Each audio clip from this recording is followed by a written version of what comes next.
नमस्कार दोस्तों, मैं अर्जुन आपका स्वागत करता हूँ स्टे बाय अर्जुन के यूट्यूब चैनल में। तो दोस्तों, आज की हमारी क्लास है संविधान के स्रोत के बारे में आज की हमारी क्लास है। तो दोस्तों, वीडियो को अंत तक जरूर देखना ताकि सभी क्वेश्चन आपको आसानी से याद हो जाएं। साथ ही दोस्तों, अगर आप हमारे चैनल पर पहली बार आएँ तो हमारे चैनल को भी सब्सक्राइब कर लीजिएगा, साथ ही बेल आइकन को प्रेस कर लीजिएगा ताकि हमारे आने वाले वीडियो का नोटिफिकेशन आप तक पहुँचता रहे। चलिए दोस्तों, वीडियो को स्टार्ट करते हैं।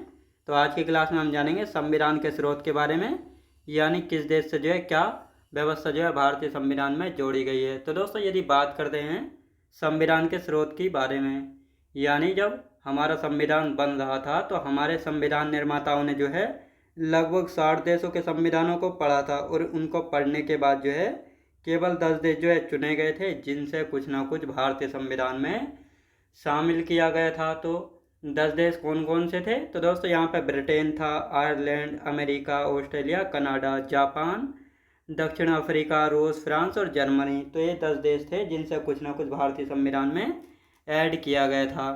तो दोस्तों, अब यहाँ पे आप लोग हेडिंग डाल लेंगे संविधान के स्रोत, यानी हमारे भारतीय संविधान निर्माताओं ने 60 देशों के संविधानों को पढ़ा था। इनमें से केवल 10 देश चुने गए थे जिनमें से कुछ ना कुछ भारतीय संविधान में शामिल किया गया था। कौन कौन से 10 देश हैं?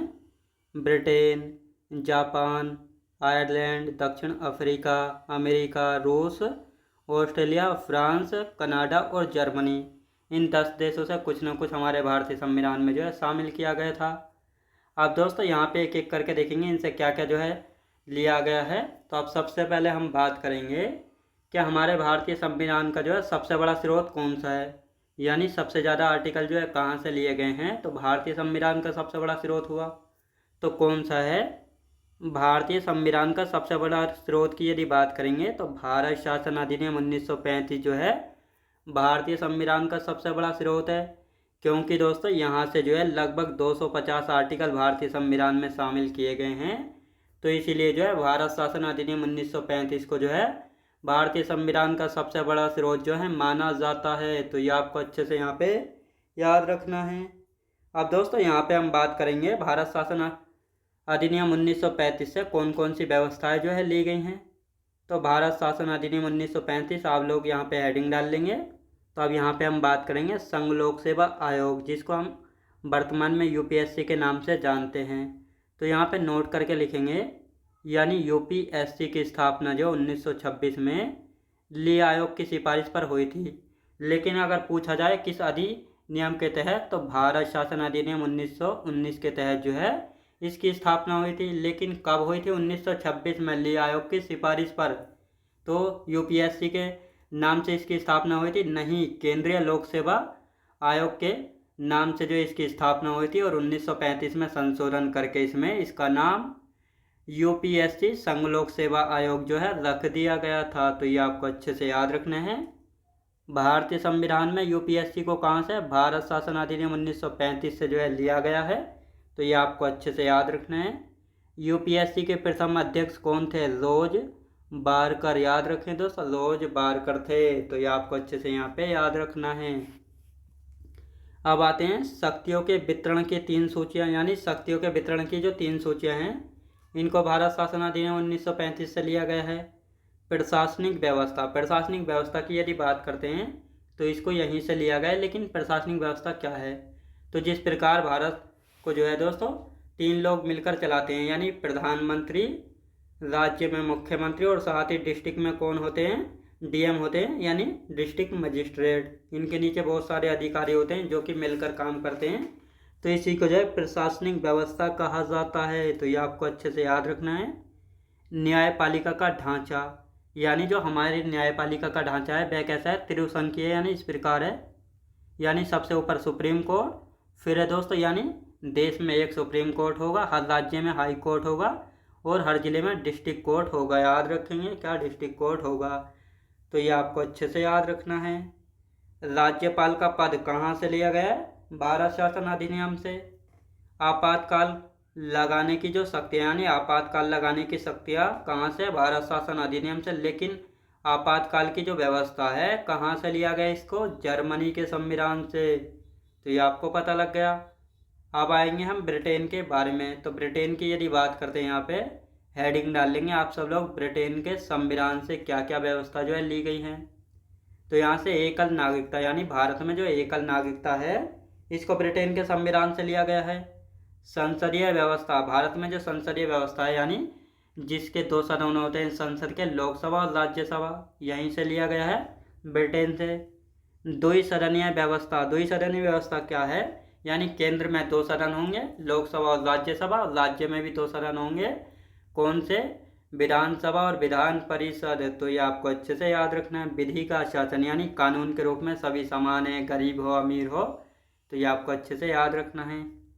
एकल न्यायिक प्रणाली, तो इसको भी यहीं से लिया गया है। साथ ही लोकसभा के प्रति मंत्रिमंडल के सामूहिक उत्तरदायित्व, यहाँ पर कहा गया है जैसे आज वर्तमान में बीजेपी सरकार है, अगर बीजेपी का कोई नेता या मंत्री जो है कुछ विवादित बयान दे देता है, तो ये नहीं कहेगी बीजेपी पार्टी कि उसका जो है व्यक्तिगत मामला है, बल्कि इसको ये कहा जाएगा पूरी पार्टी के लिए उत्तरदायित्व होगा, पूरी पार्टी इसके लिए जिम्मेदार है। तो ये आपको अच्छे से यहाँ पे याद रखना है। अब दोस्तों यहाँ पे हम बात करेंगे राष्ट्रपति की औपचारिक प्रधानता, विधि निर्माण की प्रक्रिया, अग्रता ही विजेता। अग्रता ही विजेता मतलब यहाँ पे कहा गया है जिसको सबसे ज़्यादा वोट मिलते हैं वही जीतता है। तो ये प्रणाली जो है लोकसभा, विधानसभा और स्थानीय चुनावों में चलती है, यानी लोकसभा में जिसको ज़्यादा वोट मिलते हैं वही जीत जाता है, वही विधानसभा और स्थानीय चुनाव में होता है। लेकिन जो राष्ट्रपति का चुनाव है, राज्यसभा का, तो इनमें जो है ऐसा नहीं चलता। उनमें जो है वोट वैल्यू चलती है, जिसके वोट की वैल्यू ज़्यादा होती है तो उस आधार पर जो है विजेता घोषित किया जाता है। तो ये आपको अच्छे से याद रखना है। तो ये सारी व्यवस्थाएं कहाँ से ली गई हैं? ब्रिटेन के संविधान से। अब यहाँ पे दूसरा देश आता है आयरलैंड का संविधान। तो आयरलैंड के संविधान से क्या क्या लिया गया? जैसे राज्य के नीति निर्देशक तत्व, जिनको DPSP, directed principle state of policy, तो ये यहीं से लिए गए हैं राज्य के नीति निर्देशक तत्व। राज्यसभा में 12 सदस्य राष्ट्रपति द्वारा मनोनीत किए जा सकते हैं 4 क्षेत्रों से, कला, विज्ञान, समाज सेवा व साहित्य से। यानी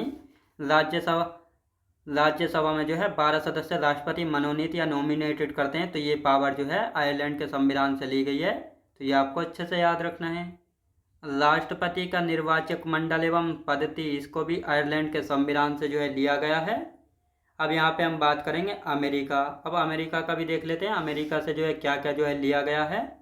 तो सबसे पहले हम बात करेंगे मूल अधिकार, यानी फंडामेंटल राइट्स। तो दोस्तों यानी हमने लिया है अमेरिका से, लेकिन अमेरिका के मूल संविधान में फंडामेंटल राइट्स नहीं थे। अमेरिका का संविधान जो है विश्व का प्रथम लिखित संविधान है, जो कि 1787 में बना था और 1789 में लागू हुआ था। तो इसमें मौलिक अधिकार कब जोड़े गए थे? 1791 में जो है जोड़े गए थे, ये भी आपको पता होना चाहिए। साथ ही उद्देशिका या प्रस्तावना का विचार यानी आइडिया कहाँ से लिया गया है? अमेरिका से। राष्ट्रपति पर महाभियोग की प्रक्रिया यहीं से लिया गया है। साथ ही स्वतंत्र न्यायपालिका, यानी भारत में जो न्यायपालिका है ये है जो है किसी के दबाव में आकर काम नहीं करेगी, बल्कि निष्पक्ष होकर कार्य करेगी। तो ये कहा गया यहाँ पे। न्यायिक पुनरावलोकन का सिद्धांत। अब दोस्तों ये क्या है न्यायिक पुनरावलोकन का सिद्धांत? मतलब यहाँ पे कहा गया है अगर सुप्रीम कोर्ट कोई फैसला सुना देता है तो उसको जो है दोबारा चेंज करके भी सुना सकता है। जैसे हमने प्रस्तावना में जाना था कि बेरोवादी वर्सेज भारत संघ 1960 का मामला था, तो इस मामले में सुप्रीम कोर्ट ने कहा था प्रस्तावना संविधान का भाग नहीं है, इसमें संशोधन नहीं कर सकते।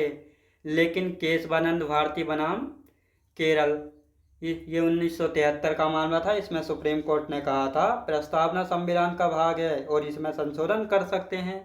तो इस प्रकार ये है इसका मतलब, यानी न्यायिक पुनरावलोकन, सुप्रीम कोर्ट एक फैसले को चेंज कर सकता है या बदल सकता है।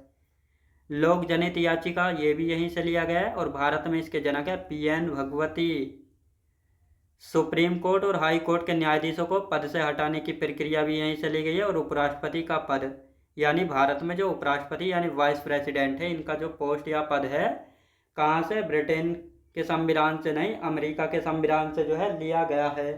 तो यहाँ पे आपको अच्छे से याद रखना है। अब दोस्तों यहाँ पे हम बात करेंगे ऑस्ट्रेलिया के बारे में। ऑस्ट्रेलिया से क्या क्या लिया गया है? तो प्रस्तावना की भाषा ली गई है, समवर्ती सूची यहाँ से ली गई है। संसद के दोनों सदनों की संयुक्त बैठक जो है साधारण विधेयक पर राष्ट्रपति बुला सकते हैं। तो ये जो प्रक्रिया है ऑस्ट्रेलिया के संविधान से ली गई है। साथ ही शक्तियों का विभाजन राज्य व केंद्र में जो है किस आधार पर किया जाता है, तो इसके बारे में भी जो है ऑस्ट्रेलिया के संविधान से इस प्रक्रिया को लिया गया है। तो यहाँ पे आपको अच्छे से याद रखना है। तो ये प्रक्रियाएं जो है ऑस्ट्रेलिया के संविधान से ली गई हैं। अब यहाँ पे हम बात करेंगे दोस्तों कनाडा की।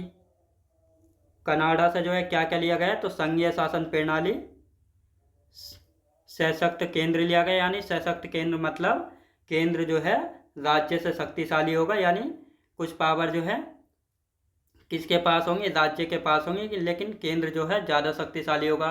यहाँ पर कहा गया है कभी केंद्र व राज्य के बीच विवाद होता है तो फैसले को लेकर, किसी फैसले को लेकर, तो इसमें जो है सर्वोच्च मान्यता केंद्र सरकार के फैसले को जो है दी जाएगी। साथ ही अपशिष्ट शक्तियों का विभाजन, राज्यों में राज्यपाल की केंद्र की सिफारिश पर राष्ट्रपति जो है नियुक्ति करते हैं। तो ये भी आपको अच्छे से यहाँ पे याद रखना है। सर्वोच्च न्यायालय का सलाहकारी क्षेत्राधिकार, केंद्र एवं राज्य में संबंध, तो ये सारी प्रक्रियाएं कहाँ से, कनाडा के संविधान से ली गई। कहाँ से, कनाडा के संविधान से। अब यहाँ पे हम बात करेंगे दोस्तों जापान। जापान से जो है क्या लिया गया है, विधि द्वारा स्थापित प्रक्रिया, यानी विधि द्वारा स्थापित प्रक्रिया कहाँ से, जापान से ली गई हैं। अब आते हैं दक्षिण अफ्रीका। तो दक्षिण अफ्रीका से जो है क्या लिया गया है, यानी संविधान संशोधन की जो प्रक्रिया है जिसको आर्टिकल 368 में रखा गया है, इसको जो है कहाँ से, दक्षिण अफ्रीका के संविधान से लिया गया है। राज्यसभा में सदस्यों का निर्वाचन, यानी राज्यसभा में जो सदस्यों का निर्वाचन होता है इसको कहाँ से, इसको भी दक्षिण अफ्रीका से जो है लिया गया है। अब दोस्तों जर्मनी की हम बात करेंगे। आपातकाल लिया गया, यानी आपातकाल कहाँ से, जर्मनी से। लेकिन आपातकाल लगाने की जो शक्तियाँ थी कहाँ से ली गई थी, ये आपको अभी मैंने बताया था, भारत शासन अधिनियम 1935 से ली गई थी। अब आते हैं रूस के बारे में और फ्रांस के बारे में। ये हमारा हो जाएगा चैप्टर कंप्लीट। रूस यानी रशिया से। मूल कर्तव्य यानी फंडामेंटल ड्यूटीज कहाँ से, रूस के संविधान से। प्रस्तावना में न्यायिक आदर्श, यानी प्रस्तावना में जो 3 न्यायिक आदर्श हैं कौन कौन से हैं, राजनीतिक, सामाजिक और कौन सा दोस्तों, आर्थिक। तो ये तीनों न्याय कहाँ से, रूस के संविधान से। साथ ही जो पंचवर्षीय योजना है इसको भी जहाँ है रूस के संविधान से लिया गया है। तो ये आपको अच्छे से याद रखना है। अब फ्रांस की भी देख लेते हैं, फ्रांस से क्या क्या लिया गया है। तो गणतंत्रात्मक व्यवस्था, साथ ही प्रस्तावना में 3 शब्द हैं, स्वतंत्रता, समानता और बंधुत्व। तो ये तीनों शब्द कहाँ से, फ्रांस से लिए गए हैं। तो ये आपको अच्छे से याद रखना है। और ये हो गया हमारा टॉपिक कंप्लीट। तो ये आपको अच्छे से याद रखना है। तो मैं उम्मीद करता हूँ आपको वीडियो क्वालिटी, कंटेंट वगैरह सभी कुछ आपको पसंद आया होगा। पसंद आया तो लाइक, शेयर और सब्सक्राइब करना बिल्कुल भी ना भूलें। साथ ही दोस्तों अगर आप हमारे चैनल पर पहली बार आएँ तो हमारे चैनल को भी सब्सक्राइब कर लीजिएगा, साथ ही बेल आइकन को प्रेस कर लीजिएगा ताकि हमारे आने वाले वीडियो का नोटिफिकेशन जो है आप तक पहुँचता रहे। चलिए दोस्तों मिलते हैं नेक्स्ट वीडियोज़ में।